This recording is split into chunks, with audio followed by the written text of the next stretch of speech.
আলহামদুলিল্লাহি রাব্বিল আলামিন ওয়াসসালাতু ওয়াসসালামু আলা রাসূলিহিল কারীম ওয়া আলা আলিহি ওয়া সাহবিহি ওয়া আহলি বাইতি আজমাইন। আসসালামু আলাইকুম ওয়া রাহমাতুল্লাহ।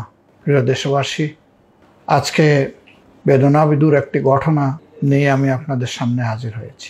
আমরা সবাই জানি, বাংলাদেশ এবং জাতির ইতিহাসে 2009 থেকে 24 সালের 5ই আগস্ট পর্যন্ত দুঃস্বপ্নের সময় জাতিকে অতিক্রম করতে হয়েছে। এ সময় জাতীয় জীবনে অনেক বেদনাবিধুর ঘটনা ঘটেছে। 2013 সাল মে মাসের 5 তারিখ শাপলা চত্বরে আরেকটি গণহত্যা সংঘটিত।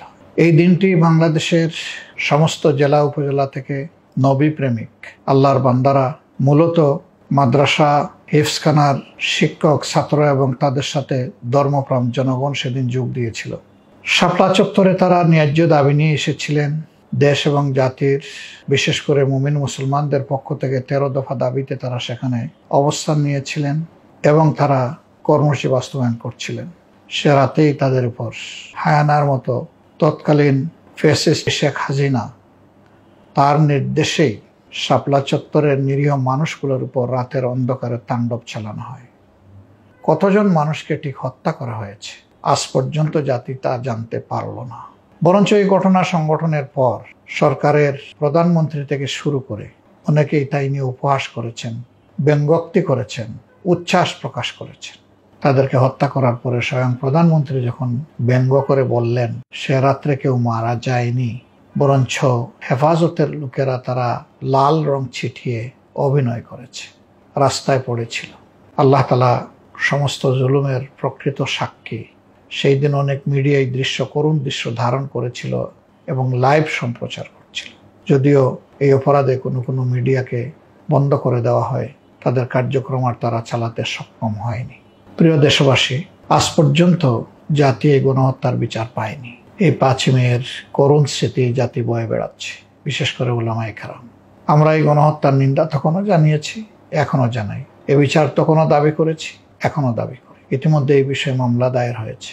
আমরা সরকারকে বলব, এটি অত্যন্ত গুরুত্বপূর্ণ একটি মামলা, এটি গণহত্যার মামলা। মামলাকে ডিউ কনসিডারেশন নিয়ে, উপযুক্ত মর্যাদা দিয়ে যারা ক্ষতিগ্রস্ত তারা যেন ন্যায় বিচার পান তা সরকারকে নিশ্চিত করতে হবে। উল্টা এই ঘটনার পরে হেফাজতের নেতৃবৃন্দ এবং কর্মীদের বিরুদ্ধে 200-এর ঊর্ধ্বে মামলা দায়ের করা হয়েছে, মিথ্যা মামলা।